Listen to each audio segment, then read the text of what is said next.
Hello नमस्कार, मधुराणीज blog मध्ये तुमचं सगळ्यांचं मनापासून स्वागत आहे। आणि आज आहे संडे। हेअर वॉश केलेले आहे कारण की ऑइल लावलेलं होतं आणि जसं की कालच्या व्हिडिओत तुम्ही बघितलं की मेहंदी भिजवलेली आहेत आणि मेहंदी आज लावायची आहे। सो आणि नाश्त्यासाठी काय बनवते ते तुम्हाला दिसेलच आणि कोण असते पण तुम्हाला मी दाखवते। कोणाला इतका हसायला येतं?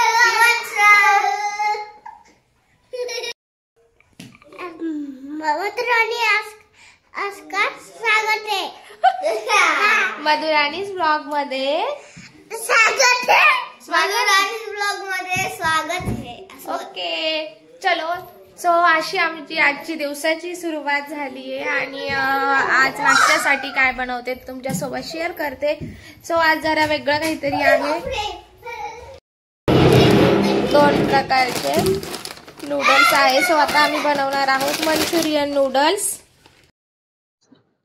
तर काल जी मेहंदी मी भिजवलेली होती ना रात्री, तर रात्रभर भिजल्यानंतर ती अशी झाली आणि जी काळी झालेली आहेत ना, तर हे सगळं लोह आहे जे या लोखंडी कढईमध्ये भिजवलं होतं आणि जे आपल्या केसांसाठी खूप चांगलं असतं।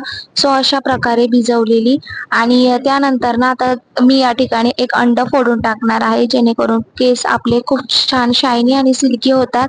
आणि जर जे कोणी अंडा वगैरे नसेल त्यांना टाकायचे तर ते यामध्ये दही देखील टाकू शकतात, परंतु आता थंडी आहे ना त्यामुळे मग दही टाकणं मी इग्नोर केलं। कोणी कोणी यामध्ये फक्त जे व्हाईट आहे ना ते टाकतं, पण मी पूर्णच अंड यामध्ये घातलेलं आहे आणि मेहंदी लावून घेतली। आणि त्याच्यानंतर आज जी मंचुरियन मॅगी होती, नूडल्स होते ना ते चायनीज पद्धतीचे, सो ती बनवायला घेतली। तेल घातलं, त्यानंतर कांदा, टोमॅटो, गाजर, शिमला मिरची, प्रॉपर चायनीज पद्धतीनेच नूडल्स बनवायचे होते त्यामुळे हे सगळं घालून छान परतवून घेतलं। आता त्यामध्येच ना हे चिंग्सचा जो मसाला येतो ना तो पण घातला आणि थोडंसं तिखट होतं त्यामुळे तुम्हाला हवं असेल तुम्ही कमी करू शकता, थोडंसं जास्त तिखट झालेलं। त्यानंतर त्यामध्ये पाणी घालायचं, थोडंसं मीठ घातलेलं होतं मी या ठिकाणी, मीठ पण त्यामध्ये असतंच। आणि त्यानंतर उकळी आल्यानंतर हे नूडल्स यामध्ये घालून द्यायचे आणि झाकण ठेवून साधारण 5 ते 10 मिनिटं छान मीडियम फ्लेमवरती शिजवायचे आणि खूप सुंदर असे हे मंचुरियन नूडल्स या ठिकाणी रेडी झाले होते। मस्त लागतात, नक्की ट्राय करून बघा। नेहमीचे आपले नूडल्स खाण्यापेक्षा वेगळं काहीतरी। आणि संडे म्हटलं की जसं की तुम्हाला नेहमीच माहिती आहे, जे आधीपासून ब्लॉग बघत असतील की संडेला आमच्याकडे वेगळं असतं आणि आजचं वेगळे पण म्हणजे मंचुरियन नूडल्स। त्यानंतर मेहंदी लावली होती, मला जशी जमेल तशी लावली। हेअर वॉश केले आणि खूप जास्त सिल्की वगैरे मस्त असे झालेले होते आणि माझ्या हाताने मला व्यवस्थित असं लावता आलं नाही कारण की बाकीची खूप कामं पण होती, पण हेअर मस्त झालेले आहे। आणि आज ऊन नाहीये त्यामुळे असं जास्त असं त्याला शाईन दिसत नाही, पण उन्हात गेल्यानंतर मस्त असे चमकतात। सो केस धुतले, केस विंचरले पण आणि त्यानंतर जसं की तुम्हाला बोलले आम्ही कुठे जाणार आहे काय, त्यामुळे त्याची बॅग पॅकिंग करायची होती आणि सगळ्यात पहिले ना मी कपडे इस्त्री करायला घेतले। सगळे कसं आपण व्यवस्थित ठेवणार आहोत तर इस्त्री वगैरे केलेले असले ना ते आपल्याला घालायला पण बरे दिसतात, त्यामुळे मग माझे, मुलांचे सगळ्यांचेच कपडे इस्त्री करायला घेतले आणि आज बॅग पॅक करणार होते। तर जे चॅनलवर आपल्या नवीन असेल ना तर त्यांनी व्हिडिओ शेवटपर्यंत बघा। व्हिडिओ आवडला तर लाईक, शेअर, सबस्क्राईब करायला विसरू नका। आणि त्याचबरोबर ना मुलांसोबत जात असताना मी कोणत्या कोणत्या वस्तू सोबत घेतलेल्या आहेत आणि पुढे पण काय काय घेणार आहे हे सगळं तुम्हाला व्हिडिओमध्ये डिटेल दिसेलच। सो सगळे कपडे छान इस्त्री झाले आणि एक बॅग पॅक करताना एक वेगळे पण काय केलेलं आहे तेही तुम्हाला पुढे दिसेलच। सो आता कपडे सगळे इस्त्री झालेले आहेत तर पुढे बघत राहा।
4 ते 5 दिवसांसाठी इतके सगळे कपडे घेतलेले, जे सगळ्या मी घड्या घालून ठेवल्या.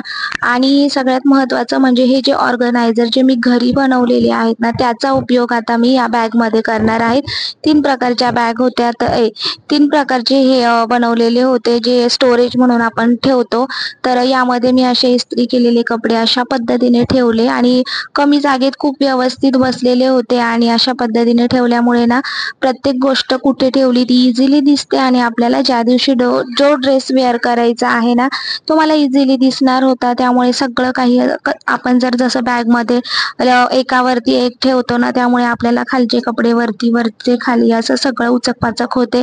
पण या गोष्टीमुळे ना कपडे इझिली दिसतात आणि पटकन काढता येतात. सो हे असे जे ऑर्गनायझर होते ना, ते मी 3 प्रकारचे तिघांसाठी घेतलेले, मोठ्या मुलासाठी, छोट्या आणि माझ्यासाठी. सो अशा पद्धतीने आमच्या सगळ्यांचे कपडे ठेवले तिघांचेही. आणि बॅग माझी जशी मोठी आहे ना, तर त्या बॅगमध्ये हे तीनही एकदम आरामात बसणार होते. तर पुढे तुम्हाला दिसेलच.